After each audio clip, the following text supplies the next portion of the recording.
ಕಲಿಕೆಯ ಮುನ್ನಡೆ ಬಗೆಗೆ ಪ್ರಶ್ನೆಯ ಸರಮಾಲೆ ಎಸೆದುದರಿಂದ ಕೋಪಿಸಿಕೊಂಡ ಮಗ ತಂದೆಗೆ ಗುಂಡಿಟ್ಟು ಕೊಂದು ದೇಹವನ್ನ ಸಹೋದರಿ ಎದುರೇ ತುಂಡುಗಳಾಗಿ ಕತ್ತರಿಸಿದ ಘನಘೋರ ಘಟನೆ ಲಕ್ನೋದಲ್ಲಿ ನಡೆದಿದೆ. ಉತ್ತರ ಪ್ರದೇಶದ ಲಕ್ನೋದಲ್ಲಿ ತಂದೆ ಮಾನವೇಂದ್ರ ಸಿಂಗ್ರನ್ನ ಮಗ ಅಕ್ಷತ್ ಎನ್ನುವವನೇ ಗುಂಡು ಹಾರಿಸಿ ಕೊಂದಿದ್ದಾನೆ. ಆಮೇಲೆ ಪೊಲೀಸರಲ್ಲಿ ತಪ್ಪೊಪ್ಪಿಕೊಂಡಿದ್ದಾನೆ. ಕಲಿಕೆಯಲ್ಲಿ ಸೂಕ್ತ ಮಟ್ಟ ಕಾಯ್ದುಕೊಂಡಿಲ್ಲ ಎಂದು ತಂದೆ ಮತ್ತೆ ಮತ್ತೆ ಕೇಳಿದ್ದೆ ಮಗನಿಂದ ತಂದೆ ಹತನಾಗಲು ಮುಂದಿನದ್ದು ಬಹುಘೋರ.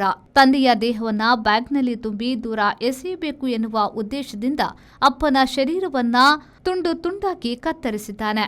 49ರ ಮಾನವೇಂದ್ರ ಸಿಂಗ್ ಫಾರ್ಮಾ ಮತ್ತು ಮದ್ಯದ ಉದ್ಯಮದಲ್ಲಿ ಸಾಕಷ್ಟು ಸ್ಥಿತಿವಂತರಾಗಿದ್ದ ಕುಳ. 2 ದಿನದಿಂದ ಕಾಣೆಯಾಗಿದ್ರು. ಪೊಲೀಸರು ಮನೆಗೆ ಹೋದಾಗ ಅಲ್ಲಿ ಅವರು ತುಂಡು ತುಂಡಾಗಿ ಬ್ಯಾರೆಲ್ಗೆ ತುಂಬಿಸಿಟ್ಟಿದ್ರು. ಮಗ ಅಕ್ಷತ್ ಪ್ರತಾಪ್ ಸಿಂಗ್ನನ್ನ ಪ್ರಶ್ನಿಸಲಾಗಿ ಆತ ತಪ್ಪೊಪ್ಪಿಕೊಂಡಿದ್ದಾನೆ. 3ನೆಯ ಮಹಡಿಯಲ್ಲಿ ಕೊಂದು ನೆಲಮಹಡಿಯ ಕೋಣೆಗೆ ಶವ ತಂದು ತುಂಡರಿಸಿದ್ದಾನೆ. ತಂಗಿ ನೋಡಿದಾಗ ಆಕೆಯನ್ನ ಬೆದರಿಸಿದ್ದಾನೆ.